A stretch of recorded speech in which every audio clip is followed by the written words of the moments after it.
तरह की देश देखिए, आज राजनीति तो पसंद आ गया।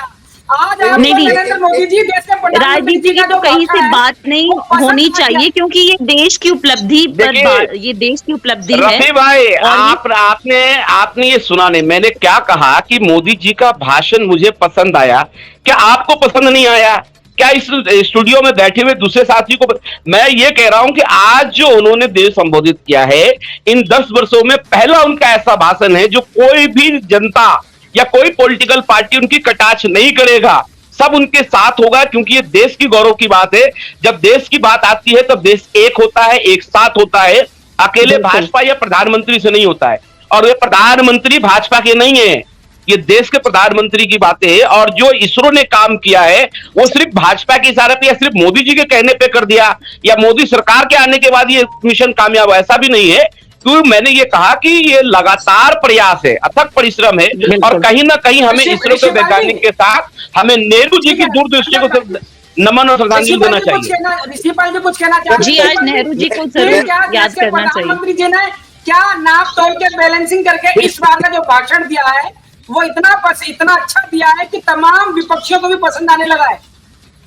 देखिए रफी जी, मैं यही बात शायद देखिए पसंद नहीं आने लगा है, पसंद नहीं आने लगा है। वो थोड़ी देर के बाद ब्रिक्स सम्मेलन के बाद भी एक स्टेटमेंट देंगे, ये सुन लीजिए। ये चंद्रयान का स्पीच है, अभी ब्रिक्स में जब वो संबोधित करेंगे तब उसकी कटाता अलग होगी।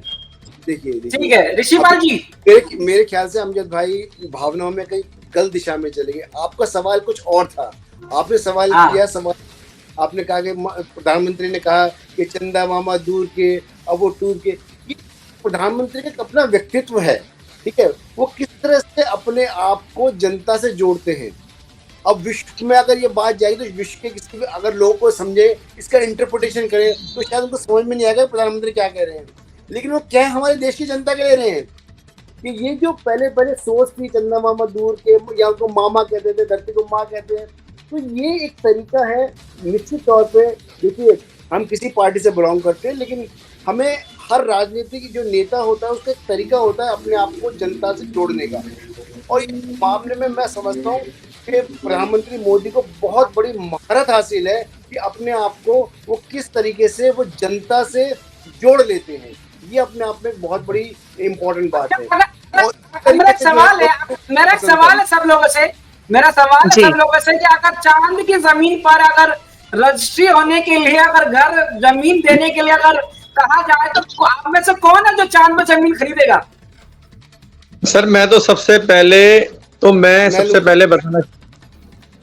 हाँ जी बोलिए वकील साहब, आप बोलिए। रफीक जी, मैं टूर पे जाना चाहूंगी और जमीन नहीं रफी भाई कोई ले नहीं ले, ऋषिपाल जी जरूर लेंगे। सर वो तो मेरे मामा घर है, वो ज्योति नहीं है, वो जमीन मेरी है, वो तो मेरे मामा घर है। ये तो सर ने लीगली बात जोड़ दी कि वो मेरे मामा का घर है, खरीदने की क्या जरूरत है, वहां पे मेरा कब्जा है।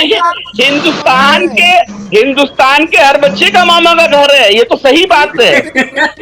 तो वहां पर जगह खरीदनी क्या है, वो तो जगह हमारी। देखो रफी भाई, चंदा मामा, रफी भाई मैंने पहले कहा, जैसे 370 का हटने के बाद प्लॉट लोगों ने खरीद लिए हैं, वैसे चांद पे भी लोग ले लेंगे। ये देखिए वहां प्लॉट कोई बिक नहीं रहे। देखिए एक रिसर्च अलग चीज है, एक यान भेजा गया है, उसका एक मकसद है, एक मकसद से गया है वहां पे। नई दिल्ली, वहां पे वो नई दिल्ली की लुटियन जोन बसाने नहीं जा रही है रफी भाई। नई दिल्ली का लुटियन जोन नहीं बस रहा है चंद्रयान पे, ये याद रखिए कि लोग जाके वहां पे ग्रेटर क्लब बनाएंगे। देखिए ये जो यान है, इस यान का एक मकसद है, उस मकसद पे आज हमारी सफलता। अब आगे हमें बहुत सारी चीजें, तकनीकी ज्ञान होगी हमारे पास, आएंगे हम। वहां पे प्लॉट बसाने के लिए 650 करोड़ रुपए खर्च नहीं किए गए हैं। ये हमारी देश की उन्नति, विकास, तकनीकी रूप से मजबूत हो, दक्ष हो, नए नए आयाम हम जोड़ सके, उसके लिए हम वहां पे प्लॉट और मकान और लुटियन जोन बसाने के लिए नहीं गया है, और ना कोई जाने वाला है। रही बात टूर पे, तो लोग अच्छे अच्छे जगह जाते हैं, तो वहां भी चले जाएंगे। अमजद भाई क्यों नहीं जाने वाले चांद पर जब खोज की जा रही है। सर थोड़ी आवाज बढ़ाइए रफीक जी, जरा आवाज बढ़ाइए, आवाज कम हो गई है। जब वहां पर जीवन संभव नजर आएगा तो चांद पर भी तो जाया जाएगा ना।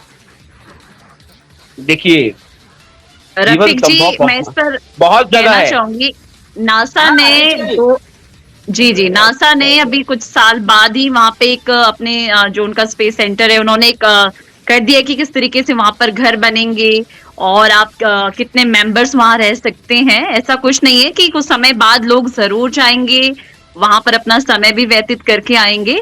और जो हमारे वैज्ञानिक है, चाहे वो भारतीय हैं, चाहे वो इंटरनेशनल लेवल पर बात की जाए, लगातार कोशिश की जा रही है कि वहां पर लोगों का बसेरा किस तरीके से होगा, और इस पर रिसर्च आवाज बढ़ाइए, अपनी जरा आवाज बढ़ाइए।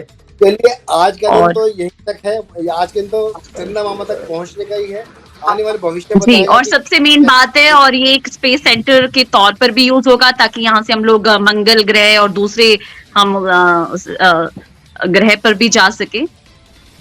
तो मोदी जी ने कहा है कि शुक्र ग्रह पर भी जाएंगे और ग्रहों की भी जो है नहीं, अभी सोलर सिस्टम में जाना तो बहुत जल्दी ही हमारा भारत है, वो मिशन, एक सोलर मिशन हमारा बहुत जल्दी ही जाएगा। और ये बहुत आज की उपलब्धि, अचीवमेंट बहुत बड़ी है। मैं अपना सवाल एक बार दोहराता हूँ। मेरा सवाल यही है कि चांद पर अगर जमीन खरीदने की बात की जाएगी तो आप अपना घर बुक करेंगे अपनी आने वाली नस्लों के लिए? सर ने, ऋषिपाल जी ने तो हाथ खड़ा किया है कि हाँ कि वो तो बुक करेंगे, और उन्होंने साथ में कहा कि बुक क्या करना, वो तो हमारे मामा का घर है, तो वहां तो हम ये नोटिस भेज के कब्जा करेंगे। सौरभ भाई और ऋचा जी और अमजद भाई, तो जानना चाहता हूँ कि क्या चांद पर जमीन रजिस्ट्री की जब बात आएगी, प्लॉट की बात आएगी, तब क्या चांद पर जमीन खरीदने की इच्छा जाहिर करेंगे? जी बिल्कुल, हर भारतीय की इच्छा होगी कि वहां पर उनका प्लॉट हो, घर हो। मैं भी उन्हीं में से एक हूँ। ऋचा जी, सारे बधाई के पात्र हैं। और देखिए, पहले तो एक सपना लगता था, आज हम चांद की सतह पर हैं। पहले हम एक सपना, कहानियां इस तरीके से सुना करते थे, तो आज उस सपने को हमारे वैज्ञानिकों ने साकार किया है। बहुत बड़ी उपलब्धि है, बहुत बड़ी अचीवमेंट है, जो पूरा आज विश्व भी हैरान है कि भारत ने ये कैसे अचीव कर लिया। तो बिल्कुल, पड़ोसी राज्य, पड़ोसी कंट्री की तो बात छोड़िए, चाइना तो आज सोच रहा होगा कि ओ क्या हो गया, ये भारत ने क्या कर लिया। तो अभी भारत के लिए बहुत बड़ी अचीवमेंट की बात है। अभी मैंने रशियन न्यूज देखी, रशियन न्यूज के भी जो वैज्ञानिक है वो इस पॉइंट पे वर्कआउट करे कि हमारा जो यान है क्यों मतलब विफल हो गया और ये क्यों हुआ अपने आप में। लेकिन ये जो वैज्ञानिक जो भी परीक्षण होता है वो देखिए। और सबसे मेन बात ऋषिपाल जी ये भी है, हॉलीवुड मूवी 1600 करोड़ रुपए की बनी वहां की बनती है, और हमारी देखिए इतने कम बजट में सेकंड टाइम उन्होंने 600 करोड़ में जो हमारा भेजा है, और हमने उस मुकाम को हासिल भी कर दिखाया। और ये सच में आज का पल है, वो आज का जो मोमेंट है, वो सच में बहुत प्राउड है देश के लिए, और मैं इस दिन को कभी नहीं भूल सकती। और मैंने हालांकि मेरी काफी तबीयत खराब थी, देख करके जो होता है ना, एक अंदर से जो महसूस, एक भारतीय होने के नाते, और जो हमारे वैज्ञानिकों ने हमारा पूरे विश्व में नाम ऊंचा किया है, सच में ये दिन बहुत यादगार है हम लोगों की। ऋषिपाल जी, अगर चांद पर जमीन की बात आएगी तो हेडलाइंस लाइव न्यूज तो चांद पर अपना स्टूडियो के लिए रजिस्ट्री कराएगा।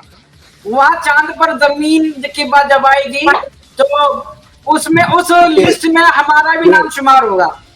बहुत बहुत बधाई रफी साहब और हेडलाइंस न्यूज को। अरे यार, ठीक है, मैं तमाम मेहमानों, मैं तमाम हमारे लिए जी ऋषिपाल जी, हमारे लिए बहुत ही सुखद पल होगा कि साइंस वाकई इतनी तरक्की करे, एक आम व्यक्ति जो है वो भी वहां तक एक्सप्लोर कर सके या टूर कर सके। वाकई अगर ये देश की नहीं है, ये पूरी साइंस, और जब भी साइंस का कोई अचीवमेंट होता है, एक्सपेरिमेंट होता है, तो उसका इस्तेमाल जो पूरे विश्व में किया जाता है, तो ये अपने आप में पूरा विश्व और पूरी साइंस की जितनी की जो कम्युनिटी है, ये सारी की सारी जो है बधाई की पात्र है। ठीक है, मैं इसी के साथ ही तमाम मेहमानों का स्वागत करता हूं, और साथ में दर्शकों से भी कहना चाहता हूं कि अगर आपका कोई हो सवाल, चांद पर पहुंचा है चंद्रयान 3 और देश के प्रधानमंत्री जी ने संबोधन किया है, अगर आप भी कोई विचार कोई साझा करना चाहते हैं तो वीडियो के कमेंट्स में करिए, ताकि हमारी शुभकामनाएं देश के साथ है कि जिस तरह से देश अब विश्व गुरु की ओर बढ़ गया है।